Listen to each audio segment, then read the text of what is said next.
All right. Well, welcome everybody. I got newest certified land investor, Cecil Perkins. This one is going to be legendary. He's going to give us his experience for working with me, working with land, working with as a wholesaler, house flip. I don't know. Did you flip a house? I haven't flipped them, but we did a few wholesales. Okay. So that you have or had a landscaping business as well, right? Right. So we'll talk about all that. Also, at one point you were incarcerated for a bit, and now you're out here free doing your thing. So this is going to be a great story. So before I begin, I want to make sure we're all good. You can hear, you can see, we're all good. Yeah. I know want to make sure that I know the camera quality isn't the greatest, but as long as we can see your face, we good. We are good. All right. Well, welcome. Why don't you give us a little bit about you and what got you excited about land and all that good stuff? So I got into land basically through houses, learning about wholesaling and watching podcasts and YouTube and just trying to see what all the opportunities were in the real estate space. So kind of just stumbled across land. Cool. So what was your first experience like in real estate in general? Aside from buying my personal house, my first experience was in wholesaling houses, putting them under contract for a limited time and finding a buyer. Tell me more about that. Like what got you excited in that? And like how did that go for you? So the first deal, as usual, is always pretty tough. I put it under contract a little bit higher than what I should have. Mm-hmm. And it's harder to move it, but we did get it moved. And went well. It was a good learning experience. Learned about title and just working with sellers and all the above. So tell me more about that. Tell me more about that.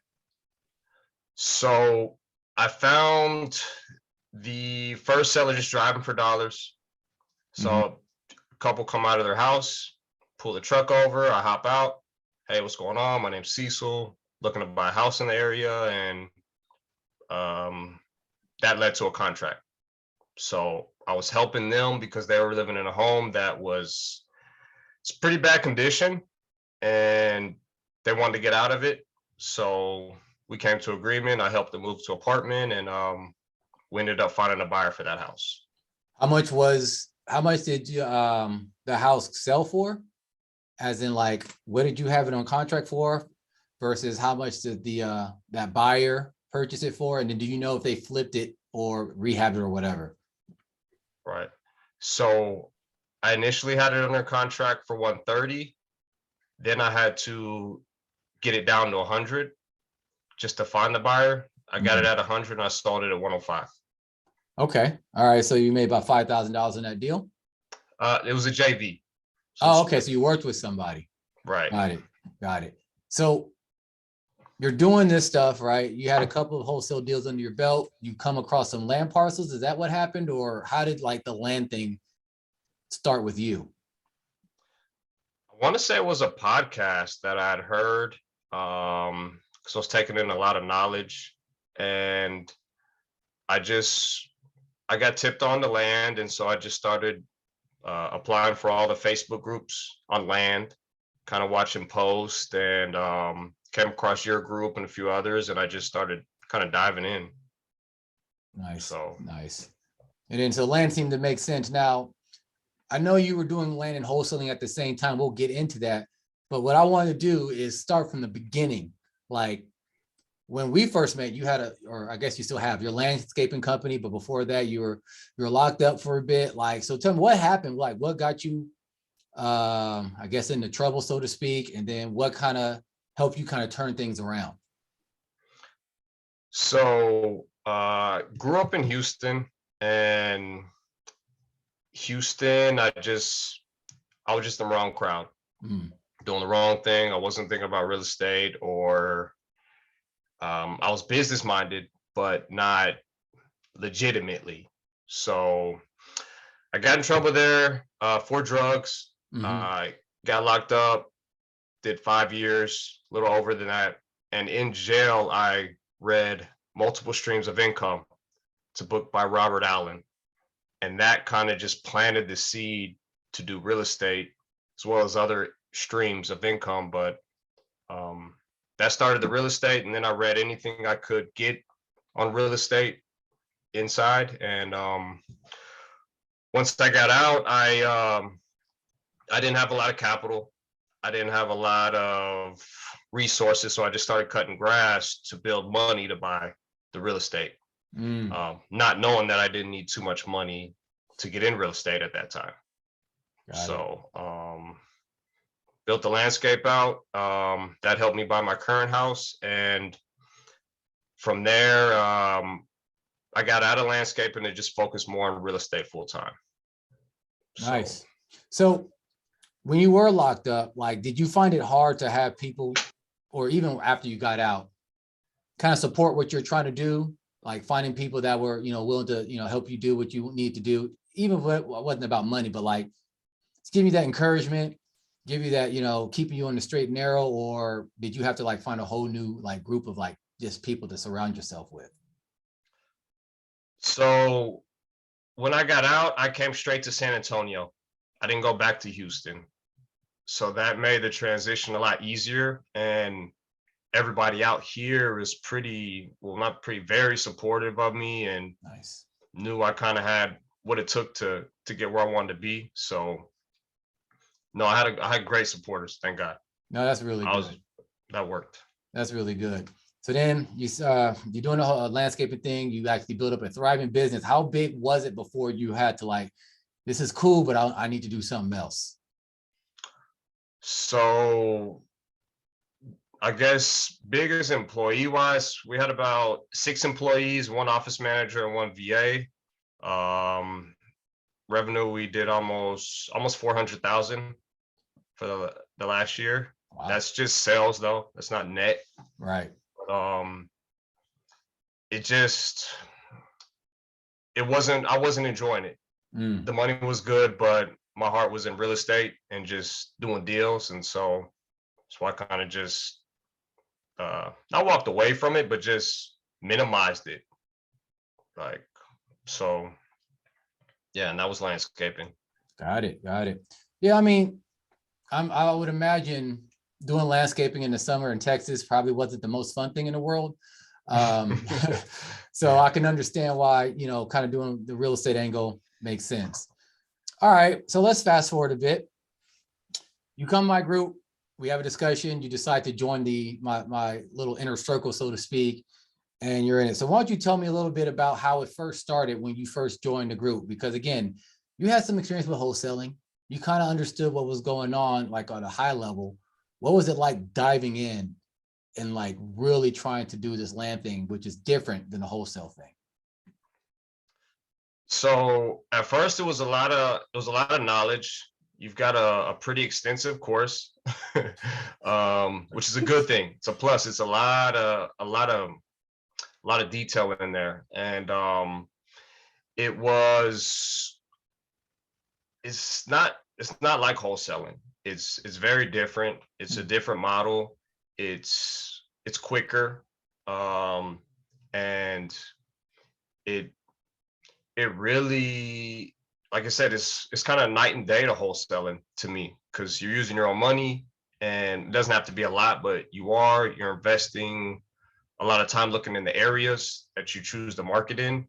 And it's very different, but in a good way, for sure. Well, are you able to like elaborate a bit on that? Like what you found the differences were, like the good things that you're like, in wholesale, we had to do it this way. With land, we're doing it this way, and I like it better because. What I like better is that once we know it's a deal, we can send them a check the next day and kind of lock it in, and once they get that check and sign that deed, it's a done deal. It's not like when it goes to title and we got to get it clear and we got to get all these extra forms. The due diligence on the front end will basically let us know if it's a deal or not. I mean, I'm sure hiccups can come up, but not many that I've seen doing it that way. doing it the cash way. Yeah. So, I mean, I've never really done a wholesale deal. Like anything I've done wholesaling in land, it's been basically been a double closing. There's another term that a lot of land investors use when they say wholesale. Sometimes they mean they bought it for cheap, and because they actually couldn't get the job done selling it on the retail market, they sold to another land investor with plenty of meat on the bone. So a classic example is they bought the property for $200. They tried to market it, they couldn't do it, probably because they didn't talk to me and learn how to do it properly. But that's neither here nor there. They sell it. They're like, I got it for 200. I want to sell it for 1,200. I can't do it. They end up selling to another land investor for maybe about 400 or so.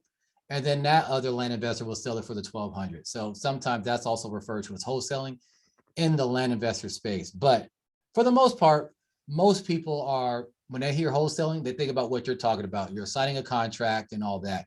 Now, while we were working together, there was a couple of issues, so to speak, that happened when you were trying to wholesale a deal. Tell us a little bit about that.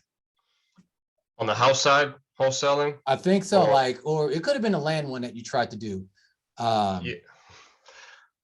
So I guess the one that first pops into mind is I had an infill lot under contract in Horseshoe Bay, Mhm. and my seller ghosted me to do a deal with the buyer.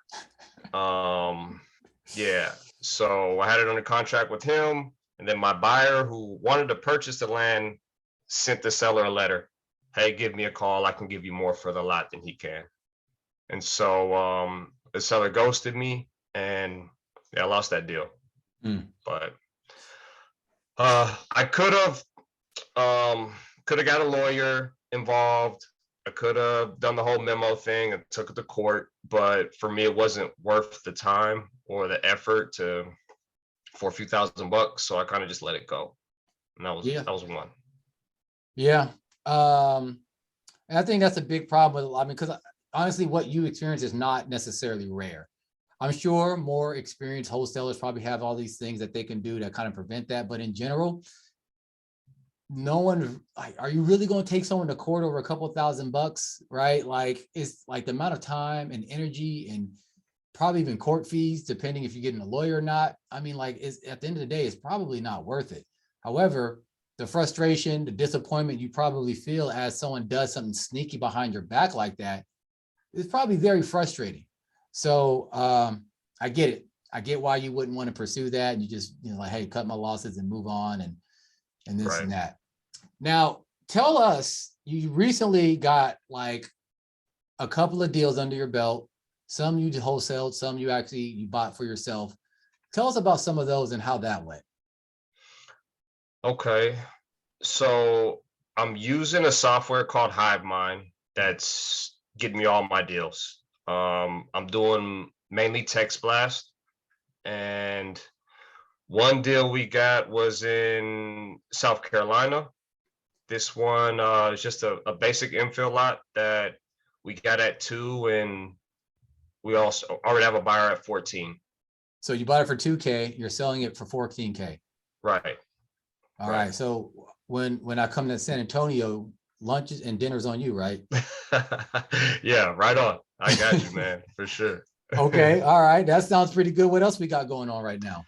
So that one, I've got another land deal south of San Antonio that we just recently assigned, and that one should be about a 20K spread, but that's wholesale. But yeah, that So how one's much gonna are you work. getting out of that 20K? I'm JV, and that's so I'm gonna get 10. Okay. That's pretty good too. That's pretty good too. Not bad. Not bad. Mm. Now, what made you JV for that one and then do the other one solo? I'm JVing with that one because I got a lot of help on the marketing on that one. So that was kind of something I had set up, and yeah, I'm JV in that one. Got it. Got it. Now, in the future, do you think you will still JV that same type of deal, or would you just tackle it on your own? No, I would do them on my own unless it was something that was just way out of my wheelhouse or like 5,000 miles away to where I didn't have any boots on the ground. But Right. Okay. No, that sounds good. All right, so now let's give the people what they want to hear. What was it like to work with me, work with the group? I got my own stories, but of course, I'm going to say I'm awesome. What's your experience like from the beginning, the middle to the end? Because we had our ups and downs. We definitely had our ups and downs. They weren't extreme ups or downs, but we still had them. So from your perspective, what was it like to be in the group? What was it like to work with me? What was it like to learn these skills from me and from others in the group? The floor is yours. So, what I can say is that you're consistent with the classes. I think of all 8 months I've been in, you maybe missed one, but you were real consistent. I like it because there's accountability and you write down stuff that we say, and like my landscape business you were bringing up and whatnot. That was a small detail, has nothing to do with land, but yet you're bringing that up and paying attention to the details. I also liked it because you were a little more cutthroat, less fluffy, less yeah, you're doing great. You're like, hey, are we gonna do it or we can not?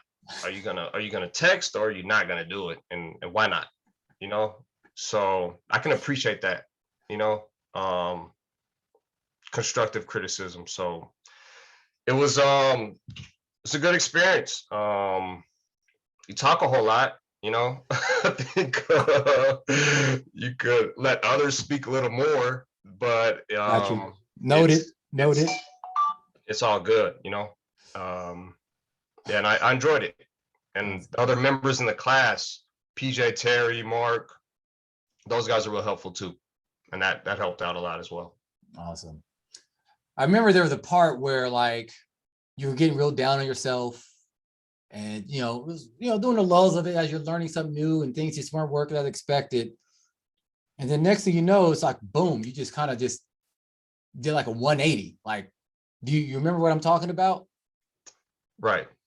Could Right, you right, right, right. shed some light for me and I guess everybody about that experience and about I mean, you don't got to go into detail of the bad parts or the down parts or whatever, but talk a little bit about that like adjustment. So a major part of it was I kind of I slowed down on the houses. I just got niche on land and just focusing on just land due diligence and sticking to that. And another thing would be is um, learning my software and learning how to automate the text. Um, Not saying to do that by any means at all. That's just my choice that I chose to do. And just getting to learn the technology that I use to market.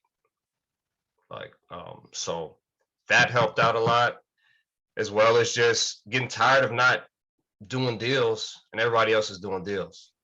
That's a tough pill to swallow, especially when you're working hard at it and you're not seeing the fruit of your labor. For sure. I remember that time. 'Cause I remember you were like, as you said, you start to right before you start to focus, like, I'm just gonna really do this, especially because I think the experience of those two, like the buyer and the seller trying to go behind your back, I think that happened around that time as well. And you're like, I'm just gonna do it the right way. And then from my perspective, next thing I saw, you were a completely different person. Your energy was different. You had a lot more stuff going on. I know at the same time, a lot of stuff I was asking you to do was different. It was new. It was scary. So I can understand a little bit of your hesitation. But after a while, you just start. It seemed like, from my perspective, you just started to trust me a little bit more. Was that your experience as well, or what? Yeah, when people come into a course, you're like, okay, let me see how this is going to be. Does this guy really know his stuff, or did he really just take my money and he's selling me some fluff? You know what I mean? Yeah. There's always that notion going into a course, and after seeing some of the successes other people were having by just doing what you said, and seeing parts where I dropped the ball because I didn't do what you said, like that Brownwood lot. instead of buying it cash, I put it under contract and then I lost that deal. Mhm. If I would have just gave that lady her money and closed on it myself, I would have had another deal done. Mhm. I'll never forget that deal. So so yeah, just listening to you, going back over the material, like you were telling us, hey, rewatch the videos, rewatch the material. Doing that as well helped a lot. And so yeah, just listen to what you said. Okay. With that said, what else would you like to tell me or anybody about anything? Land, working with us, um, whatever else you got going on, like the floor is yours. So what I like to tell people is, one, real estate is a great tool. I think everybody should have on their tool belt. Everybody should be somewhat involved in it. And for those wanting to get deep in it, do it. Stay consistent. Um, it all won't be great. Like you see people posting all these checks all the times. It happens, but don't just expect that out the gate without putting in the work. And it all comes in time. The main skill I think you can really have in this business is just communication and building rapport with your sellers. Speak to them clearly to where they understand everything and just get them to like you. Is my That's my advice on this. It's just a relationship business. Yeah, no, I definitely would agree with that. And I do think that if you're, I mean, you don't got to be like a super great people person, just be genuine, be honest, Right. have some empathy. It goes a long way. It goes a long way. You don't got to be slick. You don't got to be, you know, a car salesman or anything like that. You just, keep it real with people, and people appreciate that. And it makes it much easier to get deals done. Even though you may not be offering to buy a property for a lot of money, if you make it simple for them, you show a little empathy, you make it, I guess, you show how it could be in their best interest. A lot of deals happen that way. And now it's up to you to use the skills that you're learning to actually sell that to somebody else who will use the property, or, whatever it is. So that's awesome. Is there anything else you want to talk about? Like, because I think like the the amount of like momentum you have right now, I think is very inspiring for a lot of people, especially if they're looking to get into this stuff. Because you went from like, yeah, it's kind of working, kind of not, to like, bam, oh, I got another deal. I got another this going. I got another that. You're about to buy me dinner. Probably gonna be a nice steak dinner and lobster as well. I like that. So like, yeah, anything else you want to talk about? Because like I feel, as I said, like the turnaround like has me so inspired. It has me so pumped up. It has me so proud of the work that you've put in. And I'm so glad to see that it's starting to pay off. And I do believe this is just the beginning. Like, we're at the bottom, we're at the bottom of the mountain, and you're about to climb up that bad boy. And that mountain could be Mount Everest, it could be Mount Kilimanjaro. I don't know. I can't see from the top yet, but yeah, anything else that you want to share? Um, I say just, man, just go with y'all's gut feeling, man. It was tough walking away from the landscape company to do this, but and you got one life. Do what you feels right. And just do it 100% though. Don't get in if you're going to come in at 65, 70% and kind of just dabble. You know what I mean? Maybe keep your job, but Yeah. I recommend Vic's course. Yeah, hands down, it's a great course. He's a great guy. And yeah, just do it, man. Just do it. Appreciate You that. know. And thank you for the kind words. Now, for anybody who's watching in the future, if they were to reach out to you, would that be okay? Or you want your privacy? Either one is fine. That ain't for me. It's for No, you. yeah, anybody can reach out. I'm an open book. Yeah, I'd love to help out and give back for Okay, sure. great. Great. So you guys heard that. He's in the Facebook group. So like, you can find him. You see his name, Cecil Perkins, type it in there. He'll come up. Send him a DM. Say what's up. Congratulate this brother for his hard work and his success. and all that too. Don't just be asking him questions, asking him to give you answers. Give him some flowers first before you ask him stuff. Yeah, I think that's it. I think we covered a little bit of everything, unless there's anything that you can think of that I didn't ask you or anything like that. We got the background, we got your ups and downs, the journey, your opinion. I'll talk less next time. But yeah, anything else before we end this? No, I don't got nothing, man. Just appreciate everything. Appreciate you, Vic. No, I appreciate you for just, putting in the work, man. Like people like you who come in ready to work every day, whether rain or shine. This is what I do it for. By the way, when we done with this, give me your address. I got a gift for you. I'm sending it to you in the mail now that you're certified and all that. So yeah, so that's just my little, token of gratitude that, you made it through. You believed in me. You allowed me to show you what I know.